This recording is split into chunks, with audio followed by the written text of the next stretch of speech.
दोस्तों सबसे पहले तो बहुत बहुत शुक्रिया कि आज हमारे इंस्टाग्राम पे 5 लाख की फैमिली हो चुकी है।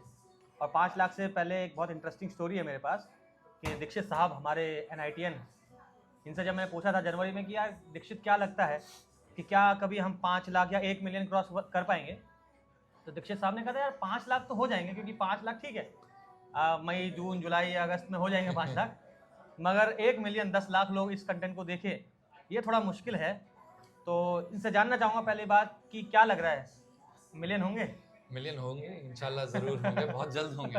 पर उससे भी पहले मैं थोड़ा सा पीछे जाना चाहूँगा, थोड़े 2-3 महीने और पीछे जाते हैं। आई गेस दिवाली के अराउंड का समय था और हम दिल्ली में थे, मंडी हाउस में बैठे थे। हाँ तो मंडी हाउस, जो लोग जानते हैं, मंडी हाउस हाँ के सामने, श्री राम सेंटर के सामने चाय हाँ। पी रहे थे और तब ये आइडिया कुछ आया था कि कुछ इस तरीके का बनाएं, कुछ।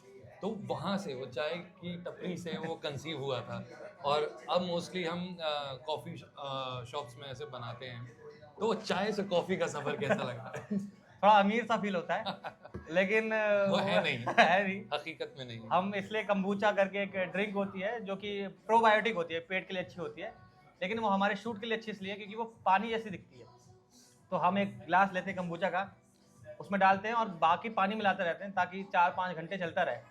पैसे 200 रुपये रहते हैं ना इस चक्कर में। चलो, मैं एक बात बताना चाहूँगा कि पिछले 2-3 दिन सच में बहुत हेक्टिक रहे हैं, क्योंकि लगातार रील भी शूट करी, शॉर्ट फिल्म भी शूट करी, उन दोनों का आइडिया लिखा भी, उनको डायरेक्ट करके, उनको उनमें एक्ट करके और उनको एडिट करके एक को तो डाल भी दिया, जिसका मतलब अभी रिस्पॉन्स आ रहा है धीरे धीरे ब्लैक होल पर। तो उसी से शुरू करता हूँ मैं कि जो वो वीडियो है ब्लैक होल पर, तो उसमें एक जगह एक सवाल था मेरा कि जब मैं पूछता हूँ कि स्पेस क्राफ्ट लेकर अगर हम जाते हैं, ठीक है, और मैं आपको एक डिस्टेंस से देखता हूँ, तो आप मुझे परसीव होगा कि आप फ्रीज हो गए इवेंट होराइजन पर, यस।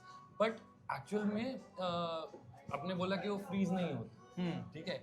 मेरे दिमाग में वहीं एक ख्याल आया था कि यार ये आइंस्टाइन का जो थॉट एक्सपेरिमेंट है, क्या ये और वो सिमिलर है? थॉट एक्सपेरिमेंट जितना मुझे पता है, मतलब कि अगर एक थंडर लाइटनिंग स्ट्राइक होती है, तो एक बंदा अगर ग्राउंड से देखेगा तो उसको वो साइमल्टेनियसली परसीव होगी। लेकिन मतलब इसको क्लियर करते हैं कि पहले अगर दो अलग अलग जगह थंडर लाइटनिंग स्ट्राइक हो रही है, तो एक बंदा जो ग्राउंड पे देख रहा है उसको वो ऑब्जर्व कर रहा है और उसको एक साथ दिखेगा कि दोनों जो थंडर लाइटनिंग है वो एक साथ आई है।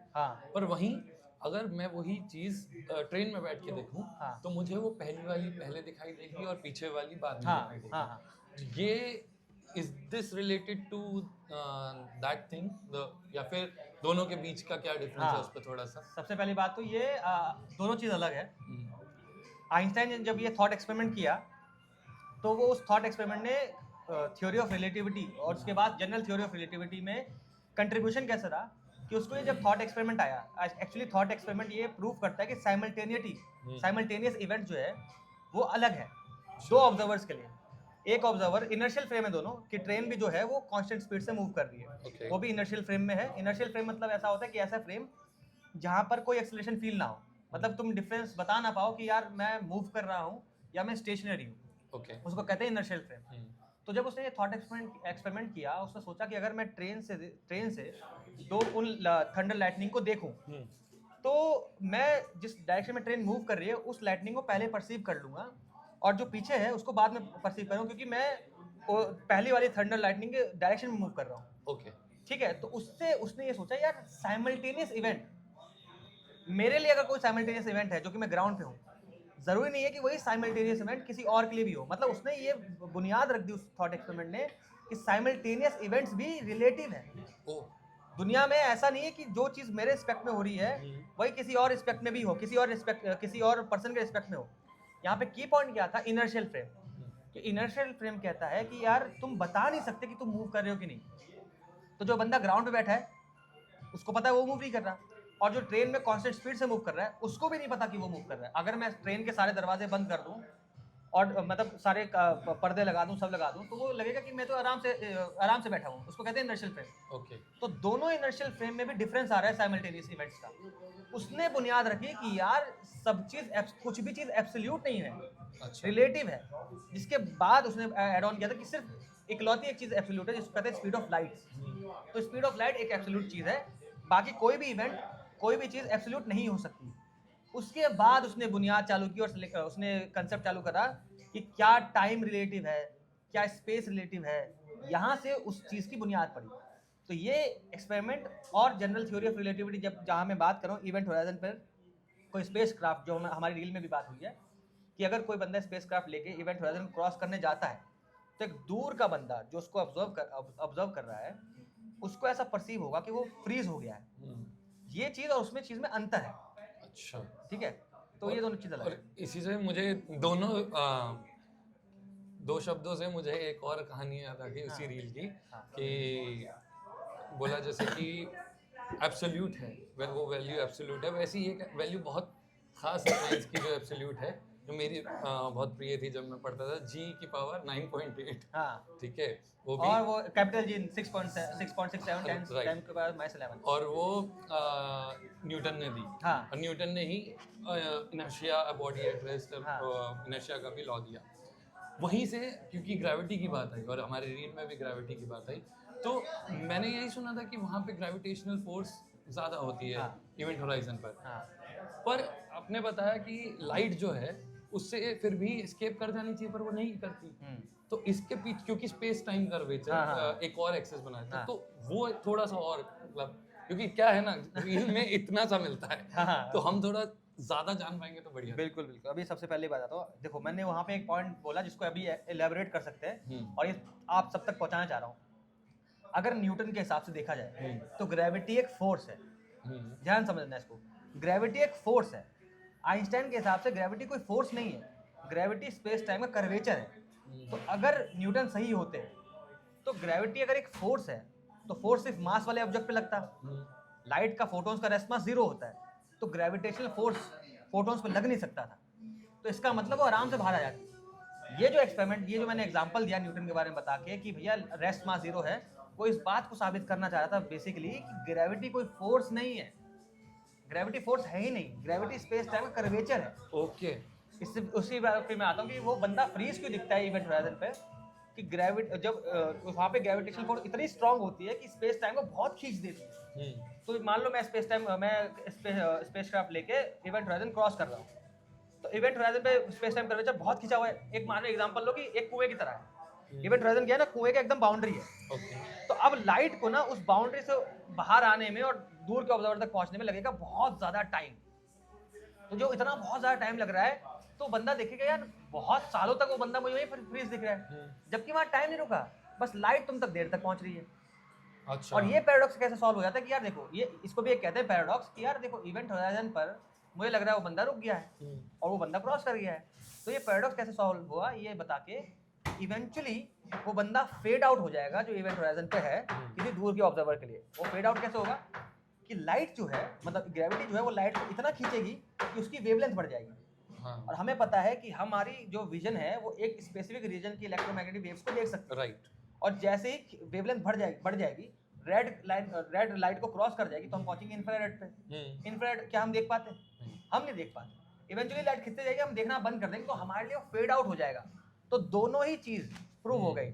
मेरे रिस्पेक्ट में मैं स्पेसक्राफ्ट लेके अंदर घुस गया, और तुम्हारे रिस्पेक्ट में भी तुम देख रहे हो कि यार मैं हूं ही नहीं वहां पर। इवेंचुअली बहुत सालों लाखों सालों बाद मैं दिखना बंद कर दूंगा, तो यहाँ वो जाके पैराडॉक्स खत्म हो जाता है। वो मतलब मुझे तो वो बढ़िया से कुआं भी इमेजिन हो गया और लाइट आते हुए भी हो गया।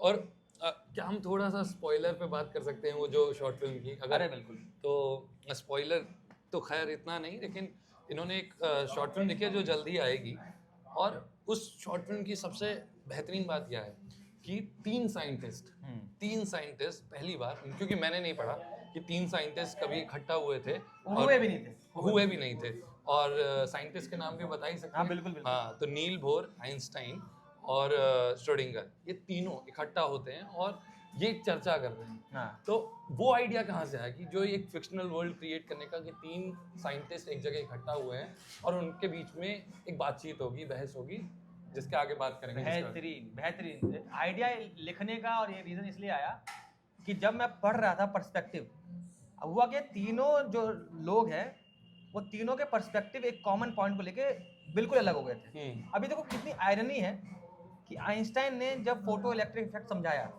तो आइंस्टाइन ने सिद्ध कर दिया कि लाइट जो है वो पार्टिकल होनी चाहिए। यहाँ तक सिद्ध हो गया था। अब आइंस्टाइन बता नहीं पा रहे कि भैया इंटरफेरेंस कुछ होता है। दुनिया का सबसे तगड़ा एक्सपेरिमेंट जो है ना वो डबल स्लिट एक्सपेरिमेंट है। साइंस के इतिहास में डबल स्लिट एक्सपेरिमेंट ने दुनिया हिला दी थी। उसने ये प्रूव कर दिया था कि लाइट वेव है। अच्छा, अगर लाइट वेव है तो लोग एक्सप्लेन नहीं कर पा रहे थे। लाइट वेव का मतलब बताता हूँ कि अगर लाइट वेव है और मैं उसकी इंटेंसिटी बढ़ाऊँ, मतलब उसकी रोशनी और तेज कर दूँ, बहुत ज़्यादा तेज कर दूँ, तो एक प्लेट होगी, अगर मेटल की प्लेट है और उस प्लेट पे मैं बहुत ज़्यादा रोशनी बढ़ाते रहूँ, तो इवेंचुअली अगर लाइट वेव होती, इंटेंसिटी मतलब एनर्जी, तो प्लेट के इलेक्ट्रॉन बाहर निकल आने चाहिए थे। लेकिन भाई हो क्या रहा था कि मैं no matter how much I can increase the intensity, electron बाहर ही नहीं निकल रहे थे। और फिर क्या होता है, बहुत महीन सी, बहुत बारीक सी लाइट लेके आता हूँ मैं, बस फ्रीक्वेंसी बढ़ा के लाता हूँ और मैं हिट करता हूँ मेटल प्लेट पे, वो तुरंत इलेक्ट्रॉन बाहर निकाल देता है। तो ये साबित नहीं कर पाई थी वेव थ्योरी। जहाँ पे आ गए आइंस्टाइन ने बोला कि एक्चुअली क्या है, लाइट तो मेड अप ऑफ फोटोन्स है, वो पार्टिकल है, और फ्रीक्वेंसी बढ़ाओगे तो पार्टिकल की एनर्जी बढ़ जाएगी और इलेक्ट्रॉन पे पट करके लगेगी, जैसे बिलियर्ड बोर्ड होता है ना, लगेगी और इलेक्ट्रॉन को बाहर खींच देगी। यहाँ तक दुनिया मान के क्या बात है यार, इसी चक्कर में उनको नोबेल प्राइज भी मिला था। अब दुनिया एकदम खुश हो गई कि यार अच्छा लाइट पार्टिकल है।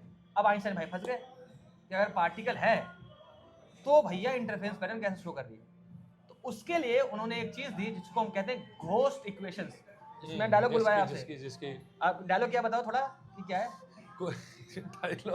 डायलॉग अभी ध्यान नहीं आ रहा है, हमने इतने सारे डायलॉग, पर कुछ ऐसा था ना कि कोई तो घोस्ट वेव है जो इनको गाइड कर रही होगी। हाँ, तो हुआ क्या, तो जब मतलब जब मैंने कन्वर्सेशन लिख रहा था कि नील बोर जब उनसे पूछते हैं कि अगर आप मान ही रहे हो कि लाइट सिर्फ पार्टिकल है, तो डबल स्लिट एक्सपेरिमेंट कैसे हो रहा है, इंटरफेरेंस पैटर्न शो क्यों हो रहा है। तो आइंस्टाइन ने रैंडमली एक जवाब दिया बेहतरीन सा कि कोई तो घोस्ट वेव्स है जो लाइट के पार्टिकल को डिसाइड करवा रही है कि भैया तुम पहले या तो ऊपर वाली स्लिट से जाओ या कौन सी स्लिट से पास करे, कौन सी स्लिट से पास करे। ये क्या कर रही है, ये घोस्ट वेव डिसाइड कर रही है।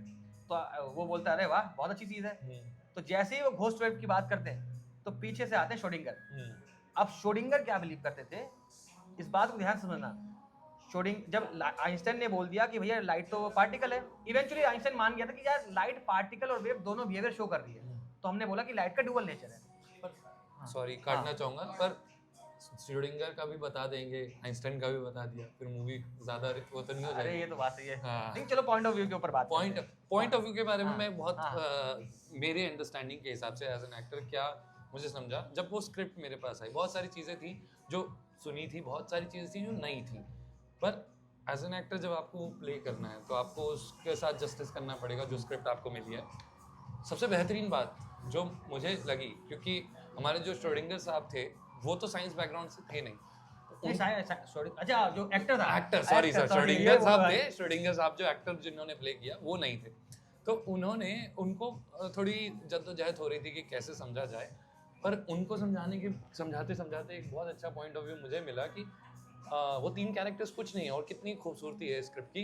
वो 3 कैरेक्टर्स यस, नो और मे बी के बीच, ये समझाओ यस नो मे बी क्या है। यस, नो और मे बी के बीच का जब द्वंद्व है कि एक कैरेक्टर जब यस लेके बैठा है, एक कैरेक्टर नो लेके बैठा है, ये तो एक अलग एनर्जी है कि I am talking about one extreme which I am not agreeing with the other person.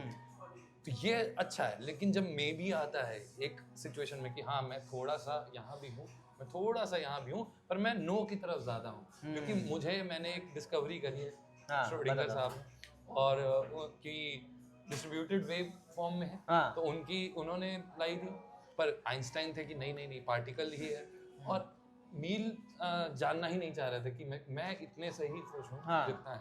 तो ये जो द्वंद्व है ना, वो स्क्रिप्ट में बहुत खूबसूरती से दिखता है, और वो जो क्रिएट किया, मतलब वो जो द्वंद्व क्रिएट किया, मतलब वो द्वंद्व मुझे मतलब पर्सनली बहुत अच्छा लगा स्क्रिप्ट में। और उसके पीछे यही मुझे जानना था कि चलो थोड़ा सा बता सकते हैं, तो श्रोडिंगर स्कैट जो सबसे फेमस है, हाँ। उस पे बात करते हैं ताकि स्क्रिप्ट भी ज्यादा रिवील ना हो और थोड़ी बातचीत भी हो। श्रोडिंगर्स कैट एग्जांपल आपको पता है कि एक बॉक्स में अगर मैं एक रेडियो एक्टिव मटेरियल रख दूं तो उसके डीके होने की प्रोबेबिलिटी 50-50 है, हाँ। और उसी में अगर मैं कैट भी रख दूं तो वो कैट डेड है या अलाइव, हाँ। एक टाइम पे डेड भी है, एक टाइम पे Alive अलाइव भी भी है। है। मुझे हाँ। जहां तक पता था हाँ। कि ये श्रोडिंगर का फेमस एग्जांपल है और ये हम यही याद आता है। हाँ। जैसे हाइजेनबर्ग ने बहुत सारे एक्सपेरिमेंट करे लेकिन अनसर्टेनिटी प्रिंसिपल याद रहता है, हाँ। तो श्रोडिंगर्स कैट थ्योरी वो याद रह जाती है। पर हाँ। जिस तरीके से वो स्क्रिप्ट में आई, हाँ। इट फेल्ट लाइक कि श्रोडिंगर ने वो दी इसलिए टू मॉक नील बिल्कुल, बोर, बिल्कुल। तो उस पे थोड़ा सा ये है, तो ये है आयरनी दुनिया की। जब श्रोडिंगर्स ने वो एग्जांपल दिया कि अगर मान लो एक डब्बे में मैंने रेडियो एक्टिव मटेरियल रख दिया तो बिल्ली अब जिंदा है या मरी है तो हमें पता ही चलेगा। ये सवाल वो बोलते हैं नील बोर, मतलब हुआ क्या था, श्रोडिंगर ने ये एग्जांपल नील बोर और हाइजेनबर्ग का मजाक उड़ाने के लिए दिया था कि तुम तो भाई क्या क्या एग्जांपल दे रहे हो, तो इसके हिसाब से तो बिल्ली जिंदा और मरी एक साथ हो सकती है। और आयरनी देखो, इसी वजह से मैंने बोर के मुंह से डायलॉग बुलवाया जो मैं नील बोर प्ले कर रहा हूँ कि श्रोडिंगर थैंक यू, तुमने ये एग्जांपल दिया। अब दुनिया क्वांटम मैकेनिक्स की दुनिया में ये एग्जांपल जाना जाएगा, और आज भी क्वांटम मैकेनिक्स में श्रोडिंगर्स कैट का एग्जांपल जाना जाता है क्योंकि एक्चुअली यूज हुआ था उसको मॉक करने के लिए। श्रोडिंगर साहब की बात क्या हो रही थी, श्रोडिंगर साहब, वही मैं थोड़ा इस पे हल्का सा बता सकता हूं यार। श्रोडिंगर साहब कहते थे कि भाई जो हर एक पार्टिकल जो है ना वो एक्चुअली एक वेव है। अब इस बात को ध्यान से समझना चाहिए कि अगर श्रोडिंगर ने बोला कि हर एक पार्टिकल वेव है, मतलब एक्चुअल वेव है। तो इसी वजह से जब श्रोडिंगर ने एक्सप्लेन किया डबल स्लिट एक्सपेरिमेंट तो उसने बोला कि ठीक है भाई, मैं तो बोल ही रहा हूँ कि लाइट मतलब पार्टिकल वेव है, तो अगर पार्टिकल और लाइट मतलब किसी भी चीज का नेचर डुअल है, लाइट वो पार्टिकल भी और वेव भी है। इसी पे नील बोर बोलते हैं, यहाँ फंसा लेते हैं उनको कि अगर लाइट पार्टिकल और वेव दोनों ही है भाई, तो एक बात बताओ, जैसे और ये होता है कि जब तक मैंने कोई एक पॉइंट ऑफ व्यू में ऑब्जर्वेशन लगा दी, कोई इंस्ट्रूमेंट लगा दिया, और जैसे ही मैंने उसका बिहेवियर ऑब्जर्व करने की कोशिश करी, लाइट अपना बिहेवियर चेंज कर देती है। जब तक मैं उसको ऑब्जर्व नहीं कर रहा था वो पीछे इंटरफेरेंस पैटर्न शो कर रही थी, और जैसे ही मैंने ऑब्जर्वर लगाया वैसे वो पार्टिकल बन जाती है। तो यहाँ से होने चालू हो गया कि यार अब देखो ये तीनों कैरेक्टर की जो हमने बात करी, जो हमने स्क्रिप्ट लिखा है उसमें ये तीनों कैरेक्टर अपने पॉइंट ऑफ व्यू को लेकर स्टैंड कर गए। आइंस्टाइन कहता कि भैया पार्टिकल ही है इसके, और जब इंटरफेरेंस पैटर्न पूछा गया तो उसने बोला भाई घोस्ट वेव डिफाइन कर दिए। वो श्रोडिंगर उतर गया कि भैया वो हर चीज पार्टिकल वेव दोनों है, और नील उतर गया कि भैया हर चीज पार्टिकल और वेव दोनों है, मगर ऑब्जर्वर डिसाइड करेगा कि भाई वो क्या शो करना चाह रहा है। जिसका बहुत ही बेहतरीन एक डायलॉग जो आता है और जब मैं उसको लेता हूँ कि तो नील, आइंस्टाइन बोलते हैं कि नील तो अगर हम आसमान में चांद ऑब्जर्व ही ना करें तो एग्जिस्ट ही नहीं करेगा। ये एक्चुअली आइंस्टाइन ने बोला है नील को। तो मतलब ऐसी सी बात हो गई कि अगर ऑब्जर्वर सब कुछ डिसाइड कर रहा है तो वो चीज जो हो रही है नेचर में वो क्या है, अगर तुम क्या नेचर के से भी ऊपर निकल गए, वो जो है ना, कुछ डायलॉग ये बहुत बेहतरीन है। कुछ डायलॉग मतलब ऐसा लगता है कि वाह कमाल। तो तहलका मच जाता है ना, जब हमने स्क्रिप्ट लेके आए तो तहलका मच गया, डायलॉग बोल ही ना पाए हम लोग। कि ऐसे साइंटिफिक टर्म्स, और ये सोच के देखो ये तो किस्मत है कि हम लोगों की, ये भी NIT वाला बंदा कि साइंस भी बहुत अच्छे से पढ़ के आए हैं हम लोग, और फिर थिएटर भी लग के ही कर दिया, तो वो चीज़ को मर्ज कर दिया, तो यहाँ पे वो ब्यूटिफिकेशन इस्तेमाल होती है। अच्छा, आइंस्टाइन के ऊपर मैं एक चीज़ और बोलना चाहूँगा यार, सोच के देखो, इकलौता आइंस्टाइन वो एग्जाम बंदा था जिसने बोला दुनिया को, न्यूटन के चीज़ों पे सवाल उठा दिया उसने कि भाई न्यूटन बोल रहे हैं कि दुनिया में टाइम और क्या टाइम एब्सोल्यूट है। आइंस्टाइन ने जब सवाल उठाया तो उसने प्रूव कर दिया कि टाइम भी रिलेटिव है, लेकिन वो इस बात को यकीन करने को तैयार नहीं था कि रियलिटी भी रिलेटिव है। इस बात को समझ ध्यान से कि जो बंदा जिसकी पूरी बुनियाद है थ्योरीज की कि भैया दुनिया में कुछ भी चीज़ एब्सोल्यूट नहीं है except speed of light on the space time fabric, जिसने बोला कि इस दुनिया में सब कुछ रिलेटिव है, वो इस बात को यकीन करने को तैयार नहीं था कि भैया रियलिटी भी रिलेटिव है। और नील बोर टेक्निकल टर्म्स में आइंस्टाइन का सबसे बड़ा भक्त लगता है मुझे भाई, उसने उसको बस एक्सटेंड कर दिया कि यार तुमने ये बोल दिया तो ये क्यों नहीं मानने, ये क्यों नहीं, रियलिटी भी रिलेटिव हो सकती है, इसको मानने को तैयार क्यों नहीं हो। और इसके ऊपर आइंस्टाइन का स्पूकी एक्शंस वाला एग्जांपल था, जो आइंस्टाइन साहब हमारे बैठे हैं, आइंस्टाइन बिलीव करता था कि तुम जो बातें कर रहे हो ना यार, स्पूकी एक्शंस है यार, ये तो जादुई सी चीजें हो रही हैं, कि तुम नेचर को जादू मान रहे हो, जादू मिथ्या है तुम्हारे हिसाब से। तो ये जो है ना, ये साइंस ने जब हम जब भी फिलॉसफी पढ़ते हैं या किसी भी मजहब को पढ़ते हैं और जब उनकी बातें सुनते हैं तो हमें हिट भी इसलिए करती है कि कहीं ना कहीं हमारे अंदर, तुम्हारे अंदर इस बात को तो है कि यार दुनिया है क्या समझ नहीं।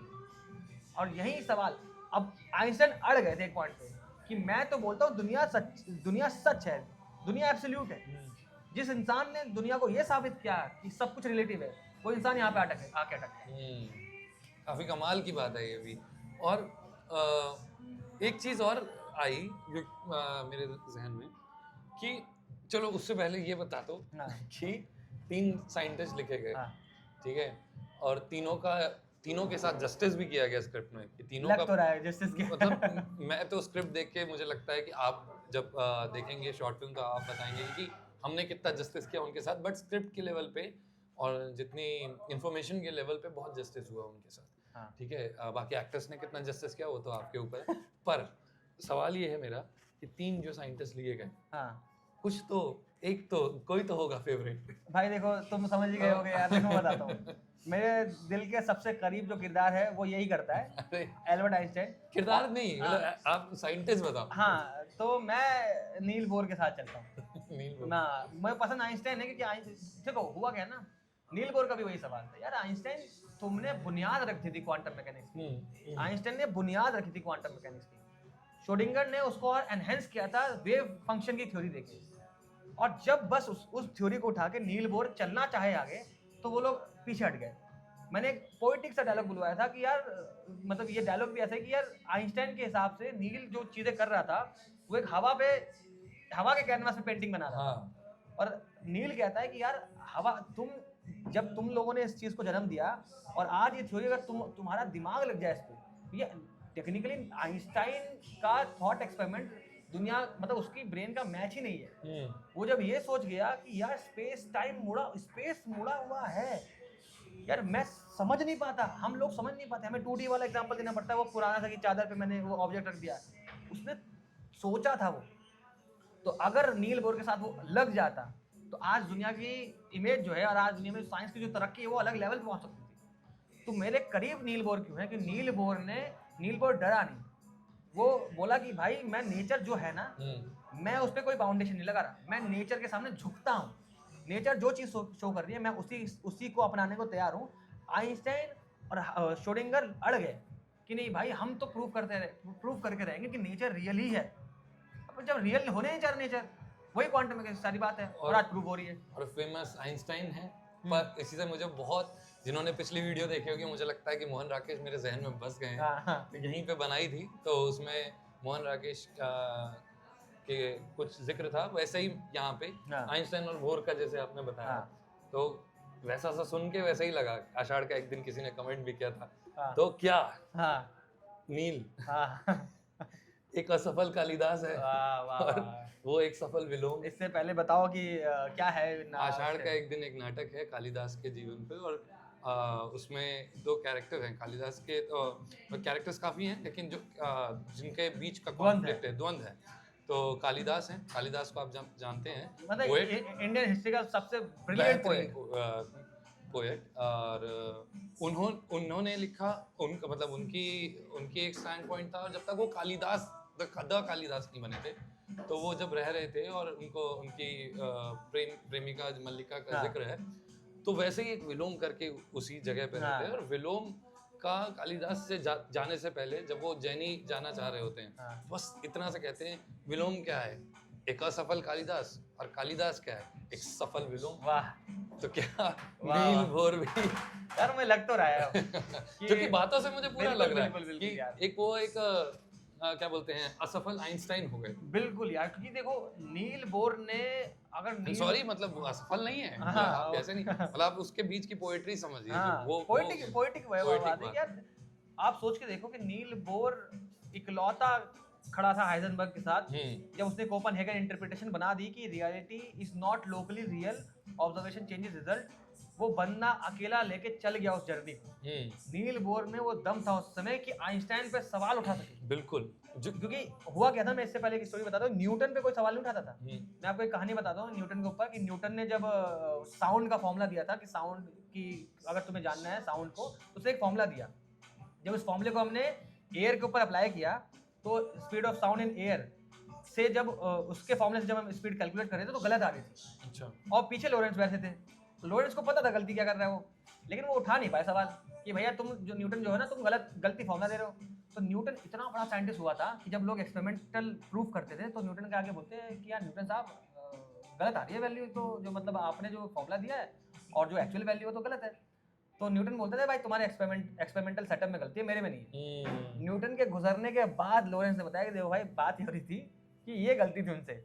इतना बड़ा जाइंट था न्यूटन उस जमाने का। ये हर सदी की कहानी है। हाँ, लेकिन ये सदी बदल गई 1900 में। आइंस्टाइन के खिलाफ बातें करने लगे नील बोर ने, और नील बोर आइंस्टाइन की बहुत ज्यादा रिस्पेक्ट करते थे। और तभी वो जो फेमस डायलॉग उन दोनों के बीच का, जो कि एक्चुअली मिल के बात की थी, कि जब आइंस्टाइन साहब बोलते हैं, बोलो आप बोलो, मैं डायलॉग बोलता हूँ। क्या कौन सा गॉड डजंट, हाँ, God doesn't I believe Neil, God doesn't play dice with us. Let's not tell the god what to do with his dice. कि नेचर को चलने दो यार, नेचर जो है उसको एक्सेप्ट कर लो। सदी पे जो जिक्र हुआ है, बड़ा मतलब हो सकता है कंट्रोवर्शियल ना हो जाए, बस मेरे को डर है। पर सदी अंडर द टेबल खेलते हैं सदी पे। हाँ, कि उस समय भी सवाल नहीं उठा पाए थे न्यूटन पे। हाँ, इस सदी में भी ऐसे लोग हैं जिन पे सवाल नहीं उठा पा रहे हैं। वो तो उठाने की जरूरत नहीं है यार, नहीं उठाते कभी। हमारा ये जो हम चीजें जो कर रहे हैं, हम लोग मिलके एक थिएटर और एक्टिंग, इन सबको एक ऐसा आयाम देना, एक कोशिश थी छोटी सी, जो आप लोगों ने इतनी प्यार करने लगे। ये कंटेंट बनाने का हम लोगों का, हमारी टीम का, हम लोग टीम में जो 5 लोग डट के खड़े हैं। एक NITian है जो अंकित शूट करता है, वो भी NIT से है। जो व्योम साहब है वो डॉक्टर साहब है, मैं फेल्ड IITian का। तो हमारा सवाल यही है कि साइंस एक वो पॉइंट है जो तुम्हारे दिमाग में क्रिटिकल थिंकिंग डेवलप करता है, और हम सबका एम ही यही है कि इंडस्ट्री को, दुनिया को, बॉलीवुड को हम ऐसा कंटेंट दिखा सकें जिससे ऑडियंस को क्रिटिकल थिंकिंग डेवलप हो जाए। और जिस दिन क्रिटिकल थिंकिंग डेवलप हो जाएगी तो सवाल उठने चालू हो जाएंगे। हाँ, और ये है साइंस की ताकत। और मेरे ख्याल से शॉर्ट फिल्म पे भी बात हो गई, अब सब चीज़ पे बात हो गई। शॉर्ट फिल्म की एक और जो रील की एक बात है, जो अभी एग्जांपल्स। रील के ऊपर एक बहुत अच्छा सवाल था जो तुम मुझसे पूछ रहा था। हाँ। इवेंट होराइजन के अंदर क्या होता है? ये हाँ। इवेंट होराइजन के अंदर जो मैंने रील में बोला कि इवेंट होराइजन के अंदर जाके टाइम एक एक्सेस बन जाती है। अब होता क्या है, मैं जैसे बता चुका हूँ कि ग्रेविटी एक्चुअली कोई फोर्स नहीं है, ग्रेविटी स्पेस टाइम में कर्वेचर है, तो उस कर्व पे चलेगी चीजें। तो इवेंट होराइजन के बाद वो कर्व ऐसे मुड़ जाता है कि भैया वो सारा कर्व जाके सिंगुलैरिटी में मिलता है। सिंगुलैरिटी वो पॉइंट है जो साइंस समझ नहीं सकती आज तक, और ना समझ पा रही है, कोशिश चल रही है। तो जैसे इवेंट होराइजन कोई भी चीज क्रॉस करती है, तो लाइट के पास क्या बात दिखता है? लाइट तो हमेशा स्पेस टाइम पे चलेगी। तो भैया स्पेस टाइम, सारे स्पेस टाइम की डायरेक्शन जो है ना वो सिंगुलैरिटी पे जाके मिलती है। इस चक्कर में लाइट बाहर नहीं आती। सिंगुलैरिटी मतलब अंदर इवेंट होराइजन के अंदर फ्यूचर है सिंगुलैरिटी, और हमेशा चीज फ्यूचर में ही मूव करेगी। जैसे ही इवेंट होराइजन छोड़ के बाहर आ जाएगी तो भैया वो पास्ट में चले जाएगी, जो कि पॉसिबल जो कि पॉसिबल ही नहीं है। तो इवेंट और सिंगुलैरिटी वो पॉइंट है।